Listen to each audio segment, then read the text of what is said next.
Pokemon has always been known for having some really dark stuff in the Pokedex, and Sword and Shield is no exception. Although we haven't really got some really spooky new ghost types or anything, the Pokedex entries for some of the Pokemon, especially the ones from previous games, are pretty dark. So in this video I'll be going over 10 of them. I did find about 20, but I'm gonna cut it down to 10, maybe make a part 2 in the future. And just a quick note, this is Pokedex entries from Sword and Shield, not the previous games. So anyway, let's get started with number 1, which is Sizzlipede. And I know it's just a bug Pokemon, but the way this kills its prey is pretty violent and dark. It basically cooks them alive. So what it says is it wraps prey up with its heated body, cooking them in its coils. Once they're well done, it will voraciously nibble them down to the last morsel. And you might be thinking, well, it's just a little bug type, it's only going to be doing this to like Caterpies and stuff like that. You may be forgetting that Pokemon in this generation can Dynamax. So, you know, when that Dynamaxes and wreaks havoc in the darkest day, it could probably kill humans the same way. And while it's not confirmed that it does that, that's why it's only first on the list, it's still a pretty scary thought because, you know, that would be quite a painful way to go. So now that Sizzlipede has got you warmed up, let's have a look at the next one, which is a ghost type. And it would be Duskull, and while this guy looks kinda cute, he looks quite harmless. The Sword Pokedex entry says if it finds bad children who won't listen to their parents, it will spirit them away, or so it's said. So you could take the last part to mean it's just a story, but considering its evolutions, which may be coming up next, it doesn't really seem to be a story. And if you don't know what spirit away means, that basically means kidnap and kill. But it's like the ghost way of saying it, so you know. If a human does it, it's kidnap and murder, but if a ghost does it, it's spirited away. And those two words tend to come up a lot in Pokemon. I don't know why, but they just do. So yeah, while it may be cute, it kills children, which is cool. I mean, it's not really cool, but you know. And next up is its evolution of the evolution.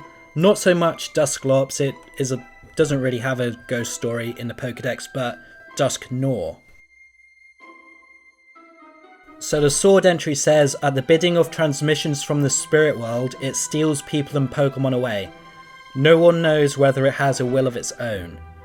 So it's kind of like a servant or a hitman, whatever you want to call him. He just gets told to go kill people and he does it. So you better hope that he's not coming for you, I guess. Also, the Shield Pokedex says, with the mouth on its belly, Dusknoir swallows its target whole.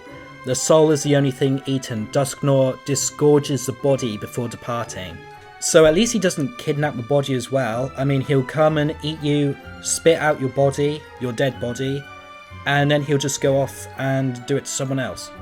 And I think that's pretty considerate, because then you can at least have a funeral with your body. Unlike Duskull, who will just steal children and they won't even be burying anything. They'll just be burying an empty box, I guess. Yeah, this is kind of dark, this whole thing, actually. But you know, it's Pokemon. Pokemon writ these things, I'm just reading them. So for number 4, let's look at a Pokemon that's cute and probably not going to kill you because it's so adorable. Let's have a look at Mimikyu. He's everyone's favourite ghost fairy type. His entry isn't as bad as the others. It says, there will be no forgiveness for any who reveal that it was pretending to be Pikachu. It will bring the culprit down even at the cost of its own life. And the Shield says, there was a scientist who peeked under Mimikyu's old rag in the name of research. The scientist died of a mysterious disease. That's not too good, that's pretty bad. But, you know, as long as you don't expose that it's Pikachu, and as long as you don't look under the rags, you'll be fine, and you'll have a super cute little Pokemon. And you'll be absolutely fine. You can even give this Mimikyu to your children, just tell it not to do those two things. And he makes a great pet, he makes a great partner. Isn't Mimikyu just adorable? Alright, that's it for the cute entry on this list. Now let's have a look at Galvantula. So first of all, I gotta tell you, he's not that bad. He's just like a real world spider, except he's 2 foot tall. You know, as long as you leave him alone, he's probably more scared of you than you are of him. If you're a baby bird Pokemon, on the other hand, then he is not scared of you at all and he wants to eat you. So the Pokedex entry says, It lays traps of electrified threads near the nests of bird Pokemon, aiming to snare chicks that are not yet good at flying. And that right there, going after babies, is what earned him his spot on the list. You know, Pokemon eating other Pokemon, and even humans eating Pokemon, that's nothing too bad, you know, that's just nature. But killing babies that's just mean. Especially since in the Pokemon universe, pretty much every Pokemon is, you know, pretty intelligent. So when that baby Rookidee falls from its nest and lands in some cobwebs, I think it's probably smart enough to know what's coming to it. So that's not very nice of the Galvantula. He is not a nice guy at all. So for number 6, we're going to look at someone who doesn't kill babies. We're going to look at Honedge. So the Pokedex entry says the blue eye on the sword's handguard is the true body of Honedge. With its old cloth, it drains people's lives away. And that doesn't sound too bad. Anyone who picks up a sword probably isn't a kid. They're probably going to try killing someone with the sword, so, you know, it's not too bad if they get their life taken away. So yeah, not exactly as bad as some of the others on this list.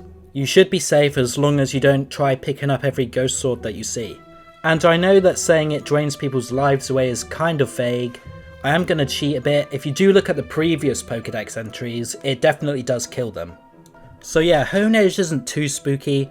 I just put him in here so you could have a break from like the dead children and stuff like that. So let's move on to the next one. And the next Pokemon on the list is Gourgeist.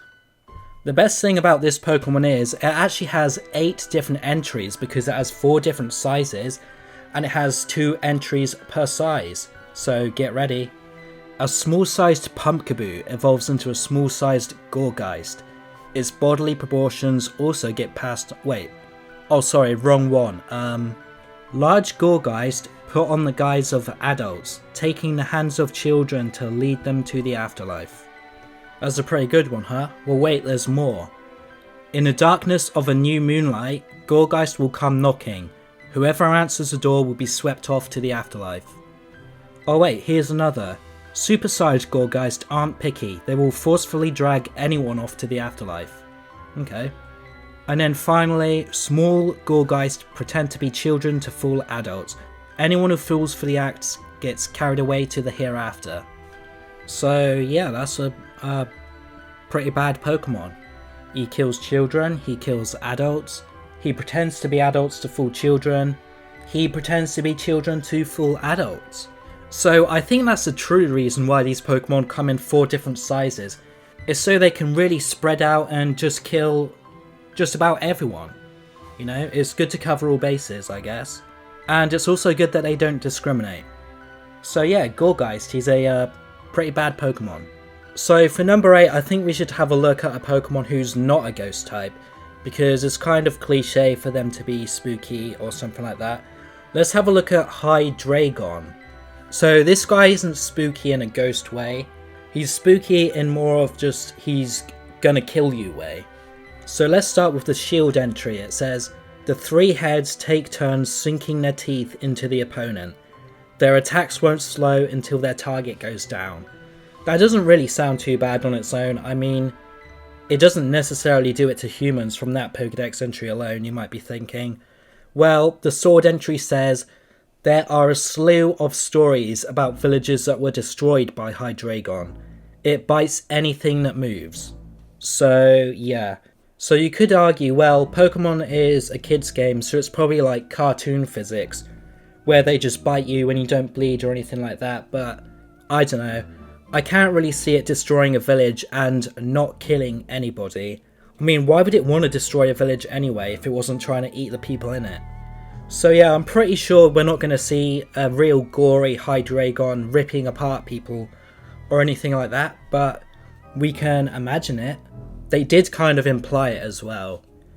And if you also consider their height, which is 5'11", they're not just going to like bite you and kill you instantly. Their little hands are small. They're going to really rip you to shreds and just bite chunk after chunk out of your flesh and stuff like that.